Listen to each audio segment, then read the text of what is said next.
Generally UPSC के बाद plan B state पीएससीज को देखा जाता था और लोग ये सोचते थे कि 2-3 महीने दो और स्टेट पीएससी निकल जाएगा। लेकिन because of the share competition आप स्टेट पीएससीज को बिल्कुल भी लाइटली नहीं ले सकते हैं। और इन सारी बातों को ध्यान में रखते हुए sleepy classes IAS state PSC specific courses लेके आ रहे हैं। हमारे काफी सारे स्टूडेंट्स हैं जिन्होंने उड़ीसा पीएससी निकाला है, यूपी पीएससी निकाला है, जेके पीएससी निकाला है और ये नंबर कंटिन्यूअसली बढ़ रहा है। अगर आप चाहते हैं कि आप इन टॉपर्स का पार्ट बने, इन टॉपर्स में से एक बने, तो जुड़े स्लीपी क्लासेस आईएएस के साथ। Hello everyone, my name is Anubhav. I have secured rank 2 in 68th BPSC examination. मैं डीकेटी के माध्यम से आपको सबसे पहले अपने जर्नी के बारे में बताना चाहूंगा, कैसे मैं बीपीएससी की तरफ आया। तो मैं स्टार्टिंग से आपको पहले बता देता हूं कि मेरी जर्नी कैसी रही है। जैसे कि मेरी schooling DAV public school Jehanabad से हुई है और उसके बाद मैंने ग्रेजुएशन आईआईटी दिल्ली से सिविल इंजीनियरिंग में किया है। फिर फाइनल ईयर में मैंने डिसाइड करा कि मैं सिविल सर्विसेज की तरफ जाऊं। तो 2021 अप्रैल से मैंने सिविल सर्विसेज की तैयारी शुरू करी और बीपीएससी उसका मेरे लिए एज ए प्लान बी था, क्योंकि एग्जाम्स काफी अनप्रेडिक्टेबल हैं, कंपटीशन काफी ज्यादा है, तो प्लान बी एक होना बहुत जरूरी है और बीपीएससी मेरे लिए वही था। तो मेरी जर्नी रही है कि 2021 से मैंने स्टार्ट किया और 2022 में मैंने सिविल सर्विसेज का पहला एग्जाम दिया। मैंने प्रीलिम्स क्लियर किया पर मेंस फेल हुआ मैं। उसके बाद मैंने 2023 वाले अटेम्प्ट में डिसाइड किया कि और भी एग्जाम्स दूंगा एज ए प्लान बी। उनमें से बीपीएससी एक था। सिविल सर्विसेज का भी मेंस मैंने क्लियर किया है और बीपीएससी में मैंने रैंक 2 हासिल किया है। तो सबसे पहले मैं स्ट्रेटजी जो स्टूडेंट्स को बताना चाहूंगा जिससे उनको कुछ सीखने को मिले, वो है कि बीपीएससी के लिए मैंने अपनी प्रिपरेशन अलग से बहुत नहीं की है, क्योंकि सिलेबस काफी कॉमन है। तो मैं प्रीलिम्स से पहले सबसे पहले डिस्कशन स्टार्ट करूंगा। तो प्रीलिम्स के लिए एक चीज मैं पहले ही बता दूं कि मेरी स्ट्रेटजी, क्योंकि मैंने यूपीएससी की तैयारी की है, तो उसमें से काफी जो भी गैप्स हैं या जो टाइम का जो डिफरेंस लगेगी, काफी कम टाइम में मैंने बीपीएससी की तैयारी की, कैसे की, उसके पीछे रीजन यह है कि मैंने यूपीएससी का एक बार मेंस लिख चुका था मैं। तो प्रीलिम्स की तैयारी मेरी ऐसे रही कि मैंने पहले फंडामेंटल सारे क्लियर किए, बेसिक बुक्स जैसा कि सबको ही पता है, जैसे लक्ष्मीकांत पॉलिटी के लिए हो गया, मॉडर्न हिस्ट्री के लिए स्पेक्ट्रम हो गया, एंशिएंट और मिडिवल हिस्ट्री के लिए आरएस शर्मा की बुक्स जो होती हैं, ओल्ड एनसीईआरटीज होती हैं, और आर्ट एंड कल्चर के लिए न्यू एनसीईआरटी जो आती है फाइन आर्ट्स की, मैंने वो की थी। और इकोनॉमी जैसे टेक्निकल सब्जेक्ट्स के लिए मैंने यूट्यूब के वीडियोज का हेल्प लिया था। अब इन वीडियोज के बारे में मैं बताना चाहूंगा कि ये वीडियोज यूट्यूब पे कोचिंग इंस्टीट्यूट्स वाले फ्रीली अवेलेबल कराते हैं और काफी कुछ टीचर्स हैं जो कि उनके ट्यूटोरियल्स होते हैं अवेलेबल। तो स्टार्टिंग में फंडामेंटल्स आप उन चीजों से क्लियर कर सकते हैं। ज्योग्राफी में भी ऐसे ही है, कुछ टेक्निकल जो पार्ट्स हैं उनके आप वीडियो पे जैसे ही आप यूट्यूब पे आप सर्च करते हैं तो उनपे आपको काफी अच्छे वीडियोज मिल जाते हैं जिससे कि आप उन टेक्निकल टॉपिक्स को समझ सकते हैं। और मेरा एक और जो इंपॉर्टेंट चीज रहा इस स्ट्रेटेजी में कि मैंने प्रीलिम्स के लिए भी नोट्स बनाए और ये नोट्स ऑनलाइन नोट्स थे। और इन नोट्स बनाने के पीछे मेरा इंस्पिरेशन जो आया था वो गौरव अग्रवाल सर, जो रैंक 1 थे यूपीएससी के 2013 के, उन्होंने एवरनोट पे अपने नोट्स बनाए थे और मैंने उनसे ही काफी इंस्पिरेशन लिया था और मुझे वो चीज काफी हेल्पफुल लगी। तो जनरली लोग क्या करते हैं कि प्रीलिम्स के नोट्स नहीं बनाते हैं, मेंस के तो काफी लोग नोट्स बनाते हैं, पर प्रीलिम्स को बुक को ही बार बार रिवाइज करते हैं। पर मेरी स्ट्रेटजी थोड़ी डिफरेंट थी। मुझे प्रीलिम्स का भी नोट्स बनाना काफी फ्रूटफुल लगा और एक चीज मैंने मॉक टेस्ट देके फील किया, क्योंकि क्या होता है कि आप जब बुक से आप पढ़ रहे हो तो बुक को रिवाइज करना काफी डिफिकल्ट होता है। अब भले ही उसको हाईलाइट कर लो या कुछ कर लो, पर आपको साइकोलॉजिकली वो लगता है कि एक मोटी बुक है और उसको मुझे रिवाइज करना है, तो एक बर्डनसम टास्क हो जाता है। तो उसके लिए मैंने शॉर्ट नोट्स बनाने शुरू कर दिए और ये शॉर्ट नोट्स मैं न्यूज़पेपर से या जो मैं मॉक टेस्ट दे रहा हूं उनमें जो क्वेश्चन गलत कर रहा हूं या जो नई इंफॉर्मेशन मिल रही है उनको मैं कॉपी पेस्ट किया करता था एवरनोट पे। और उससे मेरा एक 3 महीने की जर्नी में 50-60 पेज के सारे टॉपिक्स के मेरे नोट्स तैयार हो गए और ये 100 दिन का प्रोसेस था। ये मैंने यूपीएससी के फर्स्ट अटेम्प्ट के प्रीलिम्स में फॉलो किया था। और क्योंकि अब यूपीएससी और बीपीएससी का प्रीलिम्स ऑलमोस्ट सिमिलर हो चुका है, तो ये चीज वो बीपीएससी के भी प्रीलिम्स में फॉलो कर सकते हैं स्टूडेंट्स। और प्रीलिम्स में कुछ और चीजें होती हैं, जैसे इंट्यूशन का एक इंपॉर्टेंट रोल होता है, एलिमिनेशन टेक्निक का इंपॉर्टेंट रोल होता है। तो इन चीजों को डेवलप करने का बेस्ट तरीका है टेस्ट, और आप जितना टेस्ट ज्यादा देंगे तो ये चीजें आपकी बेटर होती जाएंगी। और टेस्ट कितने देने हैं इसके भी बहुत स्टूडेंट्स का सवाल होता है। तो मैं बोलूंगा कि फर्स्ट अटेम्प्टर्स को कम से कम 100 टेस्ट दे के जाना चाहिए, और 100 टेस्ट देने के लिए 100 दिन लगते हैं। तो 1 डे 1 टेस्ट का रूल मैं सजेस्ट करना चाहूंगा, मेरे लिए काफी फ्रूटफुल था। और मैं चाहूंगा कि जो स्टूडेंट्स प्रीलिम्स में स्ट्रगल कर रहे हैं वो इस चीज को फॉलो करके एक बार देखें। और टेस्ट में स्टार्टिंग में होता है कि मार्क्स कम आते हैं, शायद बाद में भी बीच में किसी डिफिकल्ट टेस्ट में मार्क्स कम आए, पर उससे डिमोटिवेट नहीं होना है। मार्क्स हर किसी के कम आ सकते हैं, जो टॉप कर रहा है उसके भी कम आते हैं, और आपको टेस्ट देते रहना है और इस प्रोसेस से काफी लर्न करना है।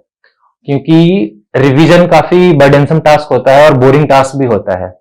तो रिवीजन को एंजॉइंग बनाने के लिए आप टेस्ट का यूज करें, और मॉक टेस्ट को ही एज ए मेन टेस्ट के जैसे आप ट्रीट करें। तो अगर मॉक टेस्ट को आप मेन टेस्ट की तरह ट्रीट कर रहे हो तो रिवीजन में आपके ऊपर प्रेशर बिल्ड होगा और आप रिवीजन ढंग से कर पाओगे। तो प्रीलिम्स का मेनली मेरा यही स्ट्रेटेजी रहा था। और बेसिक बुक्स तो पहले जरूरी है ही, लक्ष्मीकांत, स्पेक्ट्रम, वो सब कर लेना है। उसके बाद टेस्ट का यूज करके उनसे नोट्स बना लेने हैं, उन नोट्स को रिवाइज बार बार करना है। और स्पेक्ट्रम में भी आप ये कर सकते हैं कि उसका जो लास्ट के 50 पेजेस होते हैं समरी, उसका प्रिंट आउट निकाल लें और उसमें जो नया इंफॉर्मेशन आ रहा है वो ऐड कर लें। और स्पेक्ट्रम को एज ए बुक 2 या 3 बार पढ़ लें, जितना भी आपको लगे सफिशिएंट।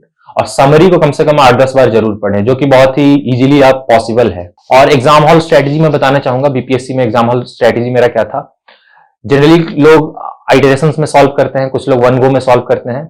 मेरा स्ट्रेटेजी होता था 1 गो में ही पेपर सॉल्व करना। एक चीज मैंने जो मॉक टेस्ट से डिस्कवर किया था, आप लोग भी अपने लिए बेस्ट स्ट्रेटेजी डिस्कवर कर सकते हैं। और मेरा टेक्निकल बैकग्राउंड था, मैथ्स मेरे लिए इजी था, इसके बावजूद मैं मैथ्स के क्वेश्चंस एंड में किया करता था, क्योंकि मैथ्स के क्वेश्चंस में आप फंस सकते हैं, वहां पर टाइम वेस्ट करा सकता है। तो मैं पहले जीएस के सारे क्वेश्चंस कर लेता था, उसके बाद एंड में जितना भी टाइम बचा है तो मैं मैथ्स के क्वेश्चन करता था।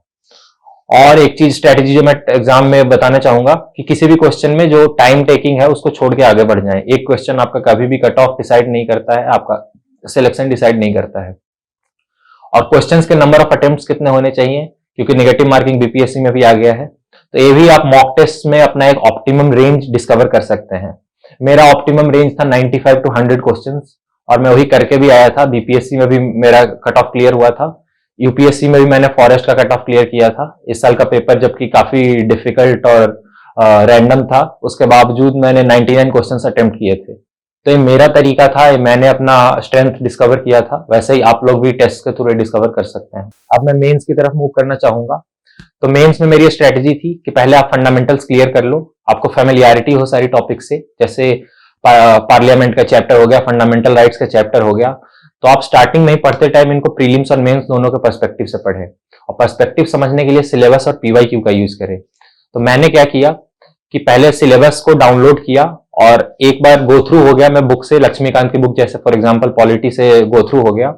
उसके बाद मैंने सिलेबस के कीवर्ड्स का एवन नोट में ही हर कीवर्ड पे एक नोट बनाया, और नोट्स बनाने के लिए मैंने टॉपर चैनल्स का यूज करा। तो उनमें काफी सारे टॉपर्स हैं, सब अपना टेलीग्राम पे सब लोग अपना नोट शेयर करते हैं, और उन नोट्स से मैंने हेल्प लेके एक reference frame as a use करके कि नोट्स कैसे होने चाहिए, कितने लंबे होने चाहिए, उसमें कितना कंटेंट होना चाहिए, वैल्यू एडिशन कितना होना चाहिए, तो वो चीज मैंने वहां से सीखा और मैंने टॉपिक वाइज नोट्स बनाना शुरू किया। अब नोट्स बनाने के लिए मैंने क्या किया कि टॉपिक्स को गूगल पे सर्च करने लग गया। फॉर एग्जाम्पल जैसे कि पॉलिटी में टॉपिक है कास्ट सेंसस, या पॉलिटी में जैसे कि टॉपिक हो गया फॉर एग्जाम्पल गवर्नर का इशू हो गया, तो आप इसको गूगल कर दें तो कोचिंग इंस्टीट्यूट्स इन पे जो भी करंट इवेंट्स आई है और इन पे जो भी स्टैटिक इंफॉर्मेशन है वो अपलोड करके रखती है गूगल पे, और वहां से मैंने कॉपी पेस्ट करके और 4-5 कोचिंग इंस्टीट्यूट्स के मटेरियल को एक जगह किया और उसको काफी कंसाइज वे में, जिसमें मेरा इंट्रोडक्शन लिखा रहता था, कंक्लूजन लिखा रहता था, एक जो फॉर्मेट होता है क्वेश्चंस का कि इस चीज के पॉजिटिव साइड्स क्या हैं, नेगेटिव साइड्स क्या हैं, गवर्नमेंट के स्कीम्स क्या हैं और क्या वे फॉरवर्ड, क्या हम इसमें सजेस्ट करके इस चीज को बेटर इंप्लीमेंट कर सकते हैं, और फाइनली एक कंक्लूजन। तो इसमें मैंने कोचिंग इंस्टीट्यूट्स के मटेरियल का यूज किया था जो कि गूगल पे फ्रीली अवेलेबल है, टॉपर चैनल्स का यूज किया था और उनके वैल्यू एडिशन मटेरियल्स का यूज किया था, और तीसरी चीज जो मैंने सबसे इंपॉर्टेंट यूज की थी जो कि मेरे आंसर्स को यूनिक बनाता था, वो मैंने न्यूज़पेपर का यूज किया था। न्यूज़पेपर में क्या होते हैं, एडिटोरियल्स आते हैं और आप धीरे धीरे रिकॉग्नाइज करने लगोगे कि एडिटोरियल्स जो हैं वो किसी न किसी टॉपिक पे हैं जो कि मेंस में है। फॉर एग्जांपल हेल्थ का टॉपिक आता है सोशल जस्टिस वाले पार्ट में, या कोई गवर्नर का इशू जो चल रहा है उस पर एडिटोरियल आया हुआ है, तो ये है एक पॉलिटी का पार्ट। तो इनसे आप इंट्रोडक्शंस, कंक्लूजन्स, डेटा, रिपोर्ट्स, इन चीजों को आप निकाल सकते हैं और अपने नोट्स में ऐड कर सकते हैं। मेरे लिए काफी इजी था क्योंकि मैं न्यूज़पेपर भी ऑनलाइन पढ़ता था और मेरे नोट्स भी ऑनलाइन थे, तो 1 से 2 मिनट में मैं कॉपी पेस्ट कर लेता था और मेरे नोट्स अपडेट होते रहते थे, मेरे नोट्स इसी में रिवाइज होते रहते थे। तो मेंस का नोट मेकिंग स्ट्रेटजी ये था मेरा। और इसके बाद इन नोट्स को मैंने इंप्लीमेंट करना शुरू किया कि वीकडेज में मैं नोट्स बनाता था और वीकेंड में मैं क्या करता था कि पीवाईक्यूज जो है वो अपने फ्रेंड के साथ लिखता था। फॉर एग्जाम्पल मैंने अगर इंटरनेशनल रिलेशंस के नोट्स बनाए हैं तो संडे को मैं उसके पीवाईक्यू लिखूंगा, 10 या 15 पीवाईक्यू अपने फ्रेंड के साथ लिखता था। एक दूसरे का हम लोग पीयर रिव्यू करते थे और ऐसे ही मेरे नोट्स भी बनते गए और लिखने की आदत भी आती गई। स्टार्टिंग में लिखने में टाइम ज्यादा हो लगता था, आंसर्स का में कंटेंट अच्छा नहीं होता था, वैल्यू एडिशन कम होता था, पर ये चीज स्लोली स्लोली बेटर होती गई। और इसके बाद फाइनली मैंने मेंस में मूव ऑन किया सेक्शनल टेस्ट और फुल टेस्ट लिखने पे, क्योंकि पीवाईक्यू लिखते लिखते आंसर लिखने की प्रैक्टिस हो गई थी। तो मेरा अब बस चैलेंज बचा था थोड़ा वैल्यू एडिशन करना, आंसर की क्वालिटी एनहांस करना और टाइम मैनेजमेंट, जो कि सबसे बड़ा इशू होता है स्टूडेंट्स के लिए, वो किसी भी एग्जाम में, यूपीएससी या बीपीएससी में भी। 3 घंटे में 50-55 पेज लिखना बहुत ही मुश्किल काम होता है और उसके साथ आपको अपने पेयर्स से बेटर आंसर लिखना है, इसका भी प्रेशर होता है। तो टाइम मैनेजमेंट का सबसे सिंपल तरीका है ज्यादा से ज्यादा मॉक टेस्ट दे। जैसा कि सारे ही टॉपर्स बोलते हैं, आप जितना लिखोगे आपका स्पीड बेटर होता जाएगा, क्लैरिटी ज्यादा आती जाएगी। तो मैंने मॉक टेस्ट लिखने शुरू करे और मैंने मेंस में भी काफी सारे टेस्ट लिखे। अब ये चीजें क्योंकि मैं यूपीएससी में ये चीजें इंप्लीमेंट कर चुका था, तो बीपीएससी में मुझे इसे रेप्लिकेट करने में काफी कम टाइम लगा। बीपीएससी में मैंने स्पेसिफिक जो किया वो मेरा ये था कि बिहार स्पेशल टॉपिक्स मैंने प्रिपेयर किए और उनके शॉर्ट नोट्स बनाए। जैसे कि हिस्ट्री हो गया GS1 में, उसके नोट्स मैंने बनाए। GS2 में मैंने पॉलिटी के नोट्स बनाए जो कि बिहार स्पेसिफिक इश्यूज है, जैसे कि कास्ट सेंसस हो गया, रीजनल डिस्पैरिटी हो गया। और इसके बाद बिहार का इकोनॉमी और ज्योग्राफी, उस पर भी मैंने नोट्स बनाए। अब इन नोट्स को बनाने में मैंने हेल्प ली गूगल की और कुछ लोकल कोचिंग इंस्टीट्यूट्स की जो बीपीएससी की तैयारी कराते हैं। उन्होंने फ्रीली मटेरियल्स मॉड्यूल्स के फॉर्म में अपलोड कर रखा है अपने वेबसाइट पे, उनको मैंने डाउनलोड किए और उनसे मैंने एवरनोट पे नोट्स बनाए। अब इन नोट्स को मैं इस चैनल के माध्यम से शेयर कर दूंगा ताकि जो स्टूडेंट्स हैं, फ्यूचर एस्पिरेंट्स हैं, वो इन नोट्स से एक बार गो थ्रू हों और एक आइडिया लगा ले कि कैसे नोट्स बनाते हैं। तो मैंने जो बीपीएससी का जो मेंस था उसके 10 से 15 दिन पहले इन नोट्स को रिवाइज किया और इन नोट्स को कुछ मॉक टेस्ट देके मैंने अप्लाई करके देखा कि मैं कैसा आंसर लिख पाता हूँ। इन आंसर्स को लिखने के लिए मैंने लोकल कोचिंग इंस्टीट्यूट का हेल्प लिया और वहां से काफी चीप, मतलब काफी कम प्राइस में मुझे एक टेस्ट सीरीज मिल गया था 1000 या 2000 रुपए में, और उनका काफी इवेल्युएशन अच्छा था। तो मैं सजेस्ट करूंगा कि वो लोग भी अपने फ्रेंड से या तो इवेल्युएट करा लें, किसी सीनियर को जानते हैं उनसे इवेल्युएट करा लें, या किसी कोचिंग की हेल्प ले लें इवेल्युएशन के लिए। तो उससे आइडिया लग जाएगा कि वो कहाँ पे लाई कर रहे हैं कॉम्पिटिशन में, वो कहाँ पे हैं। तो मेंस की मेरी स्ट्रेटजी ये थी और जो रिसोर्सेज थे वो मैं शेयर कर देता हूँ। अब रिसोर्सेज की तरफ मूव करते हैं। तो प्रीलिम्स के लिए मैंने जो फंडामेंटल नॉलेज है, क्योंकि यूपीएससी और बीपीएससी का सिमिलर लाइंस पे आने लगा है क्वेश्चन, तो वो चीजें पहले से थी। स्पेक्ट्रम और लक्ष्मीकांत जैसे बुक्स हो गए हैं। बिहार समग्र नाम की एक बुक है जो कि बिहार के स्टैटिक इंफॉर्मेशन उसमें सारी दी हुई है और उसमें एंड में क्वेश्चंस भी दिए हुए हैं पीवाईक्यू। तो उस किताब को मैंने काफी अच्छे से कर लिया था, जिससे मैं बिहार के स्टैटिक क्वेश्चंस कर पाया। और उसके बाद मैंने करंट अफेयर्स के लिए यूट्यूब पे कुछ फ्री वीडियोज रहते हैं जो बिहार स्पेसिफिक करंट बताते हैं, कुछ वीडियोज उनमें से देख लिए थे, ज्यादा तो मैं नहीं कर पाया था। और इसके अलावा मैंने एक और जो चीज की थी वो मैंने 2-3 टेस्ट इसके भी दे दिए थे, प्रीलिम्स के भी दे दिए थे। तो उससे मुझे थोड़ा आइडिया लग गया था कि कितना गेस वर्क मेरा सही रहेगा। और बिहार का बजट और इकोनॉमिक सर्वे काफी इंपॉर्टेंट है, उससे प्रीलिम्स में डायरेक्टली क्वेश्चंस आते हैं। तो उसकी मैं समरी देख के गया था जो कि इंटरनेट पे फ्रीली अवेलेबल होती है। अब मैं अपनी डेली रूटीन की तरफ मूव करूंगा। मेरा डेली रूटीन यही होता था कि सुबह उठकर सबसे पहले मैं न्यूज़पेपर करता था। 1 से 1.5 घंटे मुझे न्यूज़पेपर में लगते थे। उसमें स्लोली मैंने रिकॉग्नाइज कर लिया था इंपॉर्टेंट एरियाज कौन से हैं जो कि सिलेबस से कनेक्टेड हैं, जिन पे एडिटोरियल है या नहीं है, और उनसे मैं कुछ नोट्स बना लेता था जो कि काफी कम टाइम टेकिंग है अगर आप ऑनलाइन बना रहे हो तो।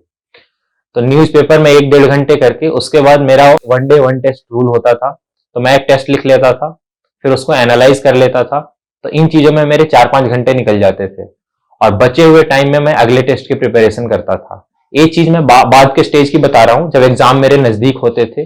स्टार्टिंग में तो ऑब्वियसली जो शुरू के जो 6-7 महीने होते हैं वो बिगिनर्स के लिए वो फंडामेंटल बुक्स कवर करने में ही लग जाते हैं। अब मैं इंटरव्यू स्टेज की तरफ मूव करूंगा। इंटरव्यू स्टेज की प्रिपरेशन जो होती है उसके लिए मेनली न्यूज़पेपर्स काम आते हैं, और आपकी जो लॉन्ग जर्नी में आपने जो चीजें सीखी हैं, जो इनसाइट्स गेन किए हैं, वो सबसे ज्यादा काम आता है। जैसे कोई भी क्वेश्चन पूछ रहे हैं तो उसका आपको एक बैलेंस्ड आंसर देना है। कॉन्फिडेंस, कंपोजर और कामनेस होना चाहिए आप में।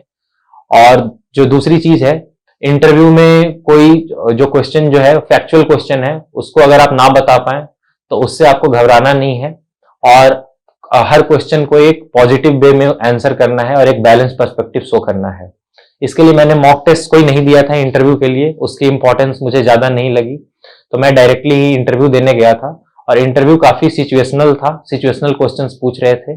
और एक चीज मैंने नोटिस कर लिया था, जो टॉपर्स के जो ट्रांसक्रिप्ट्स होते हैं, या जो इससे पहले जो मेरे से पहले जो इंटरव्यू दे रहे हैं स्टूडेंट्स, तो उनके ट्रांसक्रिप्ट से मैंने नोटिस किया था कि जो इंटरव्यू है वो काफी सिचुएशनल है और आपके कॉमन सेंस को ज्यादा चेक कर रहा है एज कम्पेयर टू कि फैक्चुअल नॉलेज को।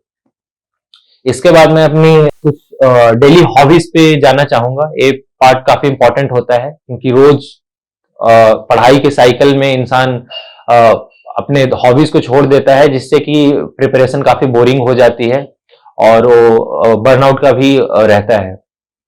तो हॉबीज के लिए मैं शाम में रोज फिजिकल एक्सरसाइज करता था, जिससे मैं फ्रेश रहता था, और दिन का मेरा जो होता था स्टडी रूटीन 2 पार्ट्स में डिवाइडेड रहता था। एक्सरसाइज के बाद भी मैं 4-5 घंटे पढ़ लेता था और उसके पहले भी पढ़ाई हो जाती थी। तो मैं स्टूडेंट्स को बोलूंगा कि जो भी उन्हें पसंद है उससे कभी वो नहीं छोड़े, और 1-2 घंटा टाइम जरूर दे सकते हैं, क्योंकि 10 घंटे से ज्यादा प्रोडक्टिव पढ़ाई किसी की भी नहीं हो पाती है। बहुत कम ही स्टूडेंट्स होंगे जो इससे ज्यादा कर पाते होंगे। और मैं फ्यूचर एस्पिरेंट्स को कुछ एडवाइस देना चाहूंगा। मैं 2-3 चीजें जो बोलना चाहूंगा। पहली जो चीज है वो सेल्फ कॉन्फिडेंस रखें अपने आप में। कुछ टेस्ट में मार्क्स कम आने से या 1-2 प्रीलिम्स फेल होने से वो हताश ना हो और प्रिपरेशन में लगे रहें। और दूसरी जो चीज है कि पेशेंस बहुत इंपॉर्टेंट रोल प्ले करती है, तो थोड़ा टाइम लगे तो हताश ना हो और तैयारी में जुटे रहें। और तैयारी को काफी वो स्मार्टली करें, क्योंकि सिलेबस काफी बड़ा है, और अगर सिलेबस के हिसाब से चलें तो चीजों को कंसाइज वे में कर सकते हैं, और ऐसे अगर रैंडम किसी भी डायरेक्शन में जाएं तो सिलेबस इन्फिनाइट लगेगा उन्हें। तो इसके लिए स्मार्ट स्टडी करें और अपने नोट्स काफी प्रिसाइज और कंसाइज बनाएं, और टेस्ट के थ्रू उनको अप्लाई करके देखें और अपने आप को चेक करते रहें कि वो कहाँ लाई कर रहे हैं। और फाइनली मैं डीकेटी को थैंक यू बोलना चाहूंगा। Thanks to DKT for inviting me here, और I hope happiness and success to all the future aspirants. और जिन नोट्स की मैंने बात की थी उन नोट्स के लिंक मैं नीचे डलवा दूंगा, आप वहां से नोट्स को अवेल कर सकते हैं। Thank you very much.